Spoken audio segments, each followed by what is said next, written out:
siang. Bu. Selamat siang.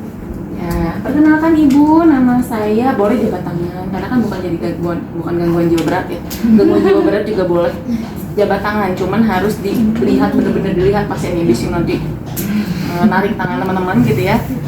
Perkenalkan Ibu, nama saya Suster Mary, saya adalah perawat dari kampus atau rumah sakit ARS ya Bu ya.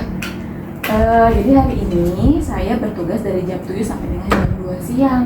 Menurut data, Ibu tadi menyampaikan ada beberapa keluhan ya. Jadi hari ini kita akan ngobrol. Tapi sebelumnya saya ingin tahu nama Ibu siapa? Nama saya Arisya Batari Ramadan. Ya, boleh perkenalkan lagi umur Ibu? Umurnya 20 tahun. 20 tahun, baik. Nah Bu, jika saya sudah bilang, saya data sedikit mungkin, tapi kan mungkin Ibu juga dari tanya-tanya gitu ya, apa yang Ibu rasakan hari ini. Jadi saya butuh, mungkin kita akan ngobrol-ngobrol sekitar 2-5 menit mungkin ya Bu ya, tergantung nanti apakah saya butuh pertanyaan lagi atau tidak ya. Ibu bersedia? Biasanya. Sebelumnya saya mau nanyain Bu, gimana perasaannya hari ini Bu? Alhamdulillah biasa aja. Biasa. Oh, alhamdulillah ya, biasa aja ya. Kalau baiknya alhamdulillah juga ya Bu. Alhamdulillah banget. Oke, alhamdulillah banget. Oke. Baik Bu, nanti ada beberapa pertanyaan yang saya akan tanyakan kepada Ibu. Ibu tinggal jawab aja sesuai dengan apa yang Ibu rasakan. Ya. Nah Ibu, tadi Ibu hari ini ada keluhan atau tidak Bu yang dirasakan, baik itu dari fisik ataupun sekarang sedang ada yang sedang dipikirkan? Nggak ada. Oh. Nggak ada, ini kode manis. Ya, ada ya Bu? Enggak ada yang Dari fisik? fisik dulu. Dulu. Ya ngantuk Ngantuk. Oke, baik. Tapi sekarang kita tahan dulu ngantuknya ya Bu ya. Nanti setelah ini boleh Ibu melanjutkan istirahatnya ya. Baik Ibu, dalam 1 bulan terakhir ini apakah Ibu ada perasaan sedih atau mungkin sedang sering murung? Ada. Ada. Baik. Kalau misalkan Ibu mau menceritakan lebih panjang juga boleh ya.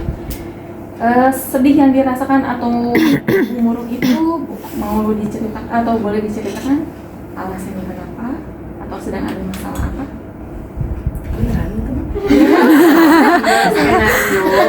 Kan ini mau menggambarkan teman-teman aja. Oh.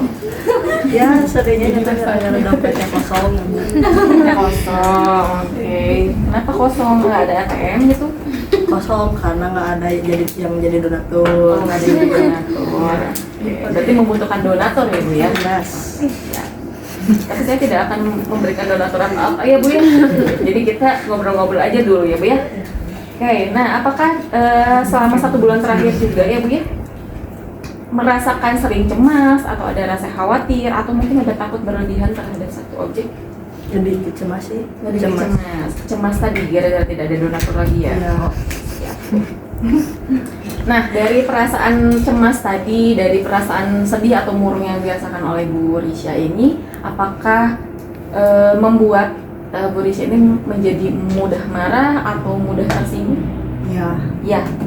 Kalau sedang marah atau tersinggung sampai melukai diri sendiri atau sampai ada pemikiran untuk mengakhiri hidup? Oh enggak. Oh enggak, oke aman. Itu saya langsung loncat karena enak ya nanyanya. Itu langsung loncat ke pertanyaan terakhir teman-teman. Ya, jadi teman-teman nggak harus urut gitu ya. Tapi kalau misalkan memang ada momen nanya, ya udah tinggal nanya. Ya. Oke, baik. Nggak ada ya Bu ya, jangan sampai ya Bu ya. Jadi semua masalah pasti akan ada solusinya Bu ya. Tadi masalah yang Ibu rasakan itu mengganggu aktivitas sehari-hari? Iya. Mengganggu aktivitas sehari-hari. Jadi nggak bisa jalan. Iya benar. Sampai sulit berkonsentrasi tuh. Oh, pasti itu. Oke. Tapi membuat Bu Risya sering lupa akan hal-hal penting nggak dari rasa cemas yang tadi? Iya. Iya. Contohnya mungkin bisa diceritakan? Mau belanja nggak punya uang? Iya. Itu sih nggak lupa sih kayaknya ya. Lupa gitu tiba-tiba ke mall, ternyata nggak ada gitu ya. Lebih ke lupa hal-hal kecil sih. Hal kecil, jadi hal-hal penting mah masih bisa diingat ya, masih teringat ya. Iya, insya Allah. Itu sudah. Nanti teman-teman ditandain ya, tadi ada ya, tidak, ya, tidaknya nanti ditanya. Kita akan hitung nanti terakhir ya. Dari perasaan yang tadi Bu Risya rasakan ya, cemas, tadi ya sedih, mempengaruhi kondisi atau kualitas tidur atau kuantitas tidur 1 bulan terakhir? Ada Ya ada. Berapa jam Bu Risha tidurnya? 4 jam saja setiap hari. Iya. Pantesan tadi ngantuk ya perasaannya. Oke. Tapi ada rasa kehilangan minat untuk melakukan aktivitas nggak? Pasti itu mah. Gara-gara si tidurnya apa gara-gara cemas sedih nih? Gara-gara nggak punya uangnya. Oke. Iya, aktivitasnya berbayar semua ya.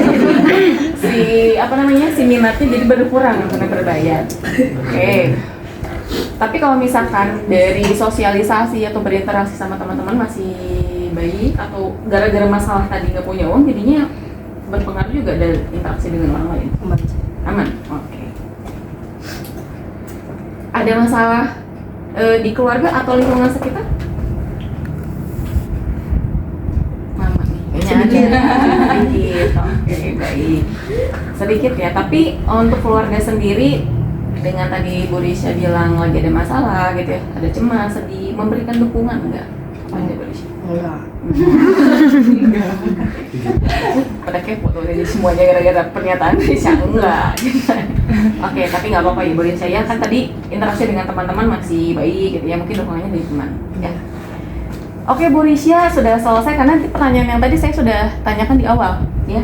Yang Anda merasa hidup tidak berarti atau tidak kan tadi nggak aman ya. Ada perasaan untuk menyakiti diri sendiri juga enggak gitu ya.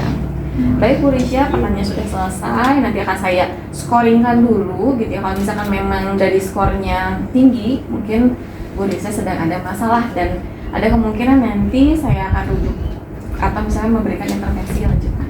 Ya baik, terima kasih Bu Risha. Ya, bagaimana perasaannya setelah ngobrol sama saya? Baik banget. Baik banget, baiklah. Saya yang rada-rada mikir gitu ya, apa gitu masalah sebenarnya diri saya ya. Oke, baik Ibu, nanti sampai ketemu lagi. Ya, assalamualaikum. Waalaikumsalam. Kita transmisi sementara ya, karena nanti akan ketemu lagi. Lihat dulu hasilnya. Nah, kita akan coba interpretasi. Bisa di sini dulu aja, karena nanti ada pertanyaan kedua. Ya. Siapa tahu hasilnya tinggi lagi ya. Oke, teman-teman lihat aspek emosionalnya. Pertanyaan pertama, tadi jawabannya? Iya. Ya. Oke. Pertanyaan kedua jawabannya? Iya. Ya juga. Pertanyaan ketiga? Iya. Ya juga. Ya jadi ada 3 ya ya-nya. Di aspek kognitif, sulit berkonsentrasi dan melakukan aktivitas sehari-hari? Iya. Ya. Ya sering lupa? Iya. Enggak. Ya. Mengalami gangguan tidur? Ya. Ya kehilangan minat? Ya. Kan tadi masalahnya tidak ada uang ya, aktivitasnya berbayar semua nih. Tapi kalau pertanyaan nomor 8 enggak ya? Karena kan masih berinteraksi. Nanti hitung berapa ya, berapa tidak ya. Terus pertanyaan ke-9? Tidak ya, sedikit tadi bilangnya. Sedikit berarti ada ya teman-teman. Kalau yang 10 jelas tadi ya BNTS ya. Yang 11 tidak, 12 juga tidak. Jadi berapa ya-nya? 8. Ya-nya 8, tidak. Ya-nya 8 berarti ya. Teman-teman lihat di sini hasil screeningnya. Jawabannya 0 sampai 6, 0 sampai 2 jawabannya berarti tidak ditemukan masalah. Aman berarti. Ya, tidak. Kalau kita di keperawatan gawat darurat itu ada klasifikasi hijau, kuning, merah gitu ya. Nah, kalau yang 2 itu hijau, udah aman, bebas mau pulang-pulang gitu ya. Nah, kalau misalkan skornya Risha itu masuk di skor sedang. Jadi perlu pengkajian lebih lanjut. Makanya saya suruh dia misalnya di sini kita akan kaji lebih lanjut ya. Nah, tapi kalau skornya 3 sampai 5 itu masih di psikososial ringan, hanya perlu edukasi. Jadi sesuai dengan keluhannya. Tadi keluhannya apa? Kalau misalkan teman-teman bisa mengedukasi langsung edukasi. Tapi kalau misalkan belum prepare nih edukasinya berarti berikan kepada perawat yang memang sudah prepare dengan edukasi itu. Ya, jadi jangan belum prepare tapi asal ngasih edukasi jangan ya. Kasih yang memang lebih expert gitu ya memberikan edukasi. Yang lebih dari sama dengan 9 skornya itu ada indikasi masalah psikososial berat, perlu rujukan dan pemeriksaan lebih lanjut. Indikasi kecemasannya adalah sedang. Baik Bu Risha, ternyata hasilnya tadi dari pengkajian yang singkat tadi kita sudah lakukan, Bu Risha ada di kategori sedang. Jadi butuh saya ingin tahu lebih dalam lagi masalah yang sedang dialami oleh Ibu Risha. Oke, mungkin Bu Risha bisa jelaskan keluhan lebih detail lagi seperti apa sih yang dirasakan oleh Bu Risha? Sedihnya tadi, gitu, khawatirnya tadi. Tadi apa sih? Oh, sedih. Ya sedih ya keren. Jadi terbisuri ya. Nah, teman-teman lihat ya, ada status mental. Nah, ini ada penggajian status mental. Nah, penggajian status mental ini kita banyaknya observasi. Gak apa-apa ini dulu aja kali ya, biar nanti bisa kebaca ya. Ini belum pertanyaan lebih lanjut, ini udah se-happy ini ya kliennya. Dilihat dari penampilan itu kita yang nilai hasil observasi ya. Rapi, tidak rapi ya. Terus tidak terawat ya, karena biasanya kalau yang punya masalah mandi nggak mau ya, stres pikirin masalahnya. Terus bocah lusuh gitu ya, itu biasanya terlihat dari penampilan. Karena nggak mungkin ditanya ibu penampilannya seperti apa, rapi nggak? Menurut ibu mau pasti rapi gitu ya, kan kalau menurut kita belum tentu. Ya. Pembicaraan ini selama kita wawancara, dibilang normal itu berarti kita tanya jawabnya benar gitu, itu normal ya. Terus apakah gelisah cepat gitu ya, karena kan biasanya kalau orang lagi khawatir atau panik tinggi tuh biasanya ngomongnya cepat gitu, ada nggak jelas gitu ngomongnya apa. Terus lambat atau incoherent ini nggak nyambung ya.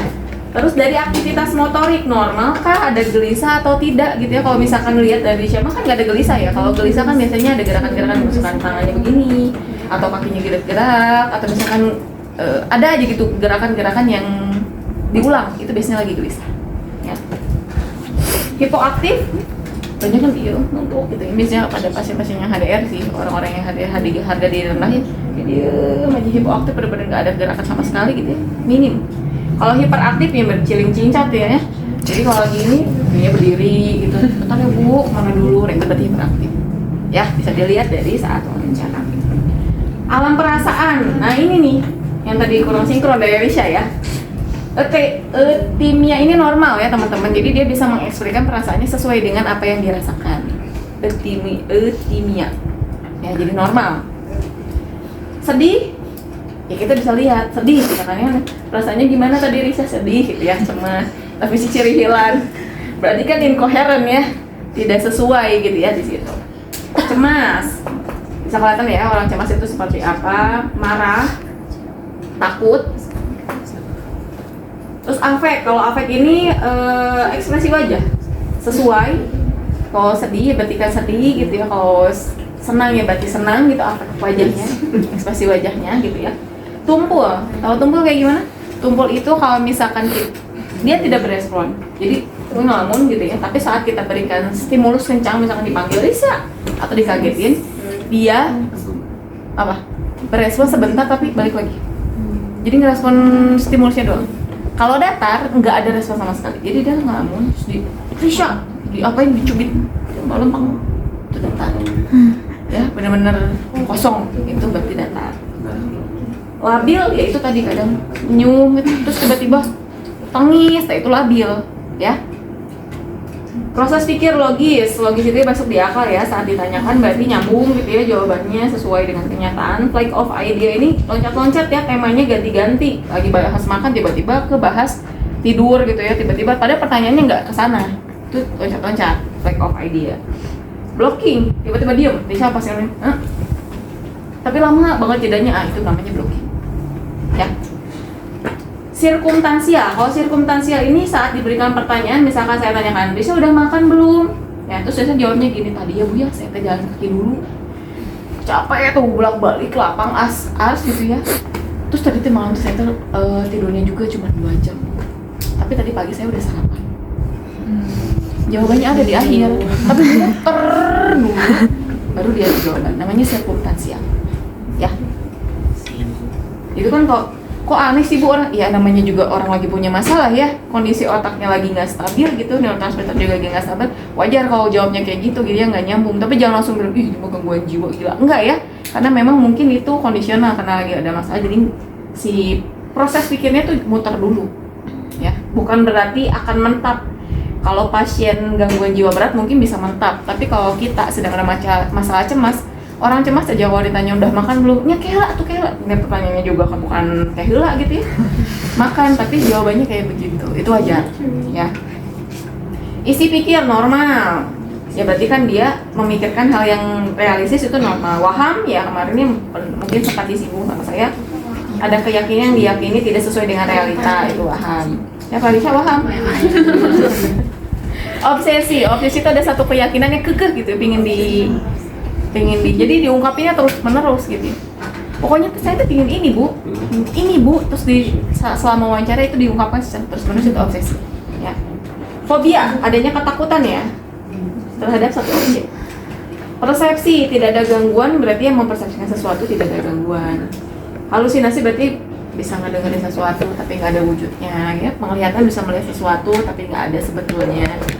Apalagi perabaan atau halusinasi lainnya berarti kan nanti biasanya suka diungkapkan kalau ada itu. Konsentrasinya baik atau kurang bisa dinilainya saat kita ngobrol. Kalau ngobrol jawabannya benar ya berarti konsentrasinya baik. Ya. Daya ingat, teman-teman boleh lah nanti tanya, Bapak, Bu Risha kemarin kemana aja sih? Itu daya ingatnya Pak pendek ya? Gak kemana-mana, bukan hari Minggu, misalkan kayak gitu ya. Kalau misalkan yang terganggu dia nggak akan bisa jawab, lupa Bu, nggak tahu kemana kemarin teh. Itu biasanya daya ingatnya terganggu. Daya tilik, dia ngeh bahwa dia tuh ada masalah dengan tidak ada masalah. Kalau ada masalah berarti dia daya tiliknya bagus. Tapi kalau misalnya dia ngeh, dia nggak sadar bahwa dia ada masalah, tapi ya itu saya nggak sakit, saya nggak punya masalah apa Bu, tapi sebetulnya dari ekspresi dari apa tuh memang menunjukkan bahwa ada masalah. Itu berarti ada daya tiliknya sebagian ya.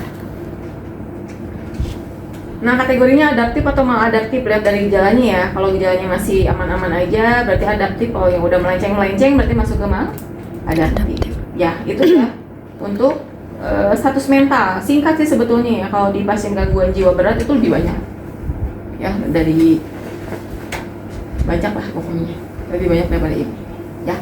Oke, kita lanjut lagi Bu Risha. Jadi apa tadi tuh keluhan utamanya, jadi asal di spesifik mungkin gak apa-apa, mau cerita aja. Kalau utama sih lebih ke fisik sih, lebih karena susah tidur, terus sakit kepala Ya. sama fokus tadi kurang. Okay. Tadi ya berarti dari masalah yang dompet kosong tadi ya Bu Risha ya. Iya. Oke, siap. Baik, sebelumnya pernah mengalami hal yang sama mungkin seperti sekarang yang tadi susah tidur, terus sampai cemas, sedih? Pernah. Sudah berapa kali? Ini ketiga kali. Ini ketiga kali. Atau kedua. Kedua atau ketiga, Iya. oke. Sama persis gejala yang dirasakan, mungkin masalah yang dihadapinya sama persis. Iya. Sama persis. Itu kalau mau lebih dalam kapan sih dirasakannya? Kalau misalnya boleh spesifik, bulan berapa atau tahun berapa itu boleh. Ya, tapi kalau misalkan lihat juga kondisi pasiennya, kalau misalkan sekiranya enggak, ya udah nggak usah dipanjangin lagi. Ya. Ada penyakit tertentu yang dialami nggak? Bu Risha punya darah tinggi, diabetes? Nggak ada. GERD ada GERD? Mah? Oh nggak tahu. Tapi suka merasakan mual muntah, sakit di ulu hati? Enggak, jarang. Enggak ya. Oke, baik. Sepertinya tidak ada masalah ya Bu ya. Kalau dari fisik hanya ngantuk aja tadi ya. Sakit kepala ya Bu ya. Oke, ada riwayat trauma mungkin Bu Risha? Boleh nanti dari kekerasan fisika atau dari kekerasan verbal atau kekerasan lainnya? Ada. Kekerasan apa? Bu Risha kalau boleh ceritakan, kalau memang Bu Risha mau menceritakan. Jadi ini dulu. Yang dulu. Kayaknya lebih bencana alam ya. Yang ketiga. Ketiga, baik. Ya, tapi itu sudah menjadi riwayat ya Bu ya? Ya. Penggunaan zat yang terlarang nih, Bu Risha merokok. Saya baru tahu Bu Risha rokok nih Mas. Oh, merokok langsung di saya blocking ya. Merokok atau rokok konvensional atau rokok elektrik? Rokok tembakau Elektrik juga udah nggak. Oh, kebalik ya. Harusnya rokok yang itu dulu yang diberhentikan, baru rokok elektrik. Sama, harusnya rokok berhenti ya. Alkohol Risha?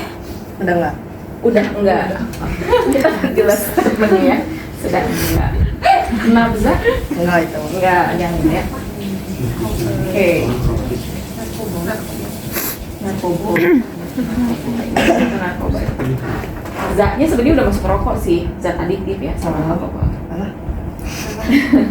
Gak apa-apa, ini nanti mungkin teman-teman boleh spesifikkan karena konsumsi obat-obatan terlarang. Kalau obat-obatan doang mah mungkin pernah ya, obat sakit kepala gitu. Jadi ditegasin lagi pernah konsumsi obat-obatan terlarang karena narkotika atau narkoba ya, orang kan taunya narkoba ya. Narkoba? Oh enggak, lem. Isap lem. Atau misalkan kalau misalkan kelihatan ya gejala-gejala ini, makanya anaknya langsung sampai ke kayak apa ya, menginterogasi terus benar-benar ngedesak dia untuk jawab enggak ya, takutnya nanti selanjutnya ada masalah dan perlu intervensi, nggak mau lagi ketemu sama kalian ya sebagai perawat ya.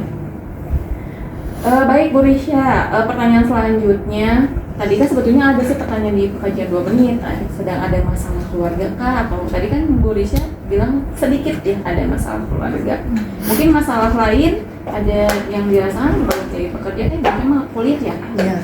Jadi permasalahan kuliah kah atau ekonomi tidak jelas tadi ya sudah disampaikan ya, masalah pendidikan, kehilangan atau konflik sosial barangkali ada masalah di sana.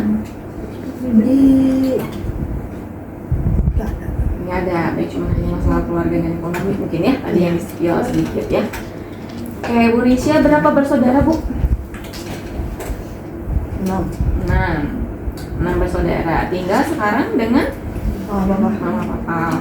Berarti tinggal dengan mama papa, Bu Risha sama berenam-enamnya tinggal satu rumah atau dengan siapa saja yang satu rumah? Sama yang kakak kedua sama kakak yang keempat. Oke, berarti ada berlima ya satu rumah? Iya. Dengan suami dan istri dan anak-anaknya gitu? Iya. Oke. Nanti dibikin genogram ya, kalau misalkan masih ingat Bu Risha, nenek kakeknya masih ada enggak? Baik dari ayah ataupun dari ibu, itu boleh kan 3 generasi ke atas ya? Masih ada? Nenek dari ibu? Kakek dari ibu? Kalau dari ibu mah kakek nenek udah nggak ada. Udah ada. Kalau dari ayah? Dari ayah, nenek ada 2. Nenek-neneknya ada, oh nenek ada 2, oke. Kakeknya? Udah nggak ada, dua-duanya juga nggak ada. Oke, berarti nanti bisa di ini ya. Dibikin program. Terus nanti dikasih perjelas tinggal satu rumah dengan siapa? Oke, Bu Risha, saya mau menanyakan pendapat Bu Risha terkait diri Bu Risha sendiri, dari gambaran diri seperti apa? Atau kondisi fisik Bu Risha deh? Kondisi fisik, jadi ininya kayak badan, wajah, tubuh, atau misalkan ada bagian tubuh Bu Risha yang sangat amat Bu Risha sukai gitu, bagian tubuh mana yang tidak disukai, mungkin kurang puas dengan bagian tubuh mana? kurang puas ya. Kurang puas dulu deh. Kurang puas. Badan ya hari ini.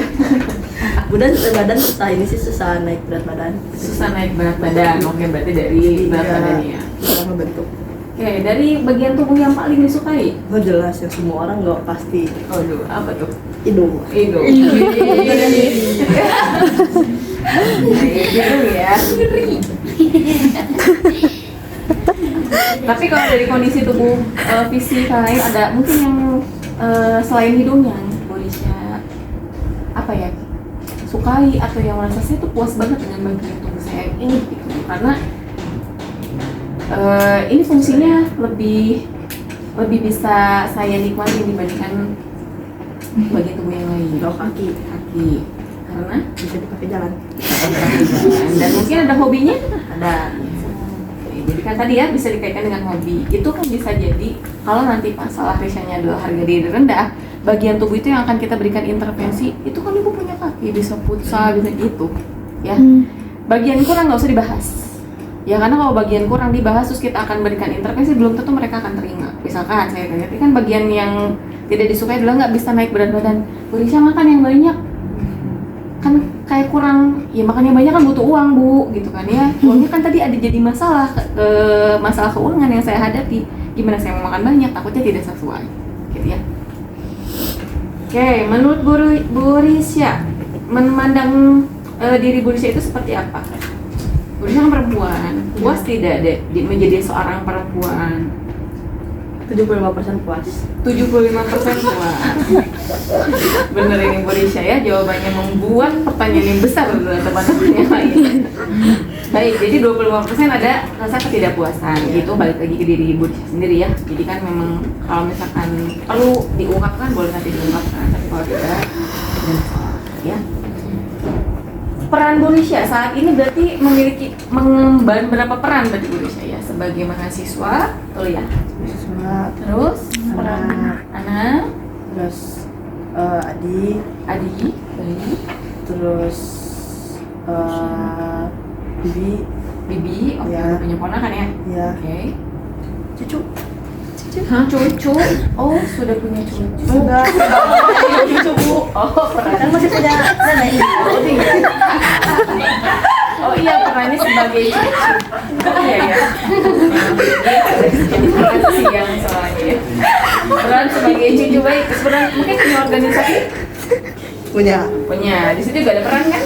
Ada. Ya itu juga pasti menjadi perannya. Nah dari semua peran yang tadi banyak ya peran Ibu Risha ya. Apakah ada peran yang memang sampai saat ini merasa belum puas? Ada. Ada peran sebagai Adik. sebagai adik. Peran sebagai adik. Sebagai yang lain berarti sudah merasa puas lah ya Bu Risha ya. Oh, nggak juga. Oh, sama bibi juga. Sama bibi, adik dan bibi. Ya. Oke. Ini kan masih tergantung ya teman-teman ya. Kalau misalnya memang mau perdalam boleh perdalam. Ya. Mau diperdalam? Alasannya gitu Bu. Oke. Kenapa? Coba jelaskan Bu Risha alasannya. Kenapa Bu Risha merasa belum puas menjadi bibi dan belum puas menjadi adik? Belum puas menjadi adik karena capek. Karena capek. Oke, capek. Disuruh-suruh. Memang kalau definisi Bu Risha sendiri seorang adik itu seperti apa sih seharusnya? Kan pengen diperdalam bukan ya? Ini seperti apa? Ini mewakili perasaan-perasaan perannya adik-adik nih. Oh, jadi kayak gimana ya? Lebih dimanja. Lebih dimanja. Terus lebih dimanja, terus kayak lebih dijaga. Lebih dijaga. Terus apa ya? Sama ya udah itu sih. Itu oke baik. Berarti dari peran itu yang seharusnya Bu Risha dapatkan itu berarti yang tidak didapatkan atau kurang didapatkan oleh Bu Risha. Ya. Oke, kalau peran sebagai bibi, apa yang membuat Bu Risha tidak puas? Jadi baby sister Bu? Oke, seharusnya seorang bibi itu nggak jadi baby sister. Enggak dong. Oke, tapi setahu saya sih kalau orang anak perempuan itu menjadi baby sister si kuadratnya. Iya. Iya, iya kan? Nah, itu yang kurang puas menjadi perempuan teh gara-gara itu. Oke. 25%-nya itu ya, teman-teman. Mantan-mantan. Iya. Ya, oke, itu kan pendapat tiap orang masing-masing ya. Tapi dari situ ada membuat Bu Risha tuh merubah peran Bu Risha? Iya. Enggak. Oke. Masih bisa menikmati ya dengan peran itu ya. Insya Allah bisa. Kayak dari harapan atau ada cita-cita yang mungkin sekarang sedang menuju ke sana atau sudah digapai? Harapan atau cita-cita? Harapan, cita-cita ada sih. Ada. Boleh diceritakan seperti apa sih? Pengen jadi paramedic. Paramedi. Oke. Ya. Sama udah. Udah. Menjadi paramedika seperti apa? Jadi paramedic yang diamnya di pertambangan. Tinggal di pertambangan. Oh, lebih spesifik ya. Kenapa sih ingin di pertambangan, Bu Risha? Biar jauh dari rumah. Biar jauh dari rumah. Emang pertambangan yang paling jauh yang setahu Bu Risha, yang Bu Risha tahu pertambangan itu sejauh apa sih? Yang di luar Pulau Jawa, di luar Pulau Jawa. Oke, berarti keinginannya lepas dari Pulau Jawa begitu. Ya. Oke, Bu Risha, mudah-mudahan ya nanti harapan dan cita-citanya tercapai ya. Kalau misalkan tadi ada rasa, Bu Risha pernah merasa minder atau merasa saya mah tidak sama orang lain, membandingkan diri dengan orang lain, pun ada perasaan seperti itu? Nggak ada.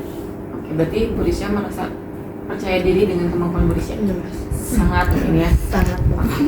Nah itu teman-teman, jadi jangan nanya Ibu harga diri Ibu gimana, jangan nih, jadi cari pertanyaan yang seperti apa ya, itu nanya ngasih nominal lagi ya. 20.000 bisa kayak gitu ya. Oke, tadi konsep ini udah selesai, kita masuk ke hubungan sosial ya. Bu Risha, siapa orang yang paling dekat dengan Bu Risha? Paling dekat Iya, paling dekat dengan Bu Risha. jaraknya. Kita ketemu sama pasien begini nggak apa-apa ya, harus tarik. Saat ini saya menanyakan kedekatan emosional. Kita Kita tahu. Ibu, Mungkin juga. ayah, Enggak. oh enggak, oke. Kakak, Woi, sedikit banget mantan sama. ada lah sedikit. Ada sedikit, oke. Teman, Di Ada. sini? Ada. Oke. Kalau dari presentasi yang paling dekat kakak dengan teman dekat mana? Temen. Teman. Oke. Itu aja teman-teman. Kalau misalnya jawabannya tadi, aduh nggak tahu bu yang mana yang dekat, kayak udah ya kita sebutin satu-satu. Yang paling dekat pasti kan keluarga, yang memang dari teori keluarga paling dekat dari segi fisik ataupun emosional. Dianterin aja gitu ya. Tadi kan ada tinggal sama kakak sama adik gitu ya, sama orang tua. Ya tanya kan sama ibu dekat? Tidak terlalu. Sama ayah? Enggak, cuma ya. Terus sama siapa? Adik, kakak, gitu aja teman. Ya. Tapi hubungan dengan keluarga seperti apa? Bu Risha? Biasa. Biasa aja, tapi tidak ada. Oh tadi ada masalah sedikit. Oke, hubungan dengan teman atau tetangga? Baik. Baik. Kalau aktivitas yang biasa dilakukan, kalau di rumah aktivitas tambahannya ada nggak selain game di rumah? Ada. Ikutin anggota Karang Taruna kah? Oh, Atau enggak. apa? Oh enggak. Berarti aktivitas dengan orang luar, tetangga dan lain itu tidak ada. Enggak. Kalau di kampus ada Ada. ikutan organisasi ya. Aktif. Oke. Kalau agama nggak usah ditanyain karena kita udah tahu agamanya di awal. Ya jadi yang kita tanyakan adalah kegiatannya. Ya tadi kan Bu Lisa bilang Bu Lisa sedang berhadapan dengan masalah tadi ya. Walaupun cuma ada sedikit. Nah intervensi yang Bu Lisa lakukan terutama dari segi spiritual ya atau keagamaan mungkin apa yang biasa Ibu Lisa lakukan? Salah.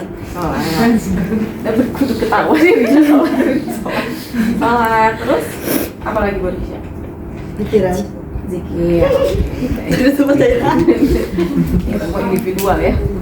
Sholat sama zikir ya. Tapi dengan intervensi spiritual atau agama, sholat dengan zikir tadi, Bu Risha merasakan apa perubahan tadi? Mungkin dari fisik dulu, mungkin kalau ada masalah kan nggak akan langsung hilang masalahnya dengan sholat gitu ya Bu Risha. Apa yang dirasakan perubahan dari Bu Risha? Lupa sebentar tapi ingat lagi. Lupa sebentar tapi ingat lagi.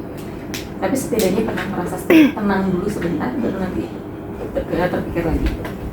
Oke, baik. Tapi menurut Bu Risha itu efektif untuk menyelesaikan atau membuat Bu Risha tenang? Kurang efektif. Yang pernah Bu Risha lakukan, yang Bu Risha merasa itu efektif membuat Bu Risha tenang apa? Merokok. Oke. Oke. Nah tadi ya mekanisme copingnya. Tadi kan berdoa kurang tuh. Tapi boleh dicek list. Bercerita kepada orang lain. Kayaknya bukan tipe Risha sih. Sering curhat sama orang lain. Ya. Jarang. Menyendiri? Gak tahu. Gak tahu. Menangis? Jarang. Oke. Tapi kategorinya tadi adaptif ngerokok mah ya. Ngerokok mah adaptif ya teman-teman di sini. Jadi boleh nanti kategori copingnya tadi selain berdoa gitu ya. Tadi ada adaptif dan maladaptif juga bisa dilakukan gitu ya. Stresor lain atau stresor ya. Ada masalah lain mungkin selain tadi kondisi keuangan dompetnya kosong untuk angka keluarga yang sedikit. Ada kasus ya kerjaan enggak ya? Ini kan opsional ya teman-teman. Konflik dengan keluarga berarti tadi ada ya masalah ekonomi, penyakit kronis kan tadi tidak ada yang dialami ya. Ada kehilangan orang-orang terdekat dan dari segi berduka tidak ada. Merasa kesepian? Ya. Beban akademik ada? Ada. Langsung ini ada. Soalnya dari beberapa kelompok yang kemarin praktikum semua ada beban akademik. Baik. Ya, baik. Bu Risha, tadi pengkajiannya sudah selesai gitu ya. Ditanyakan kepada Bu Risha tadi dari jawabannya Bu Risha yang saya bisa tangkap. Bu Risha itu sekarang sedang merasakan perasaan yang mungkin tidak biasa dirasakan. Ada sedihnya, ada khawatirnya, terus ada kesal juga tadi kan ya. Mungkin faktor yang penyebab yang dirasakan oleh Bu Risha itu tadi dari tidak ada uang ya, dari kondisi ekonomi, terus ada konflik dengan keluarga walaupun cuma sedikit gitu ya. Beban akademik tadi ya. dan berbagai masalah mungkin yang tadi belum diceritakan semua oleh Bu Risha gitu ya, dari tadi identitas diri juga ada 25% tidak puas gitu ya. Saya analisis terlebih dahulu ya Bu ya, nanti mungkin kita akan ketemu lagi dengan tindakan atau ada intervensi yang akan saya berikan kepada Bu Risha ya. Mungkin dari wawancara tadi atau dari pengkajian tadi ada yang mau Bu Risha sampaikan? Baik, kalau sudah cukup, nanti kita ketemu lagi Bu Risha ya. Untuk waktunya akan saya infokan di WhatsApp saja ya. Baik, terima kasih Bu Risha atas kerjasamanya. Assalamualaikum. Waalaikumsalam. Oke, begitu teman-teman.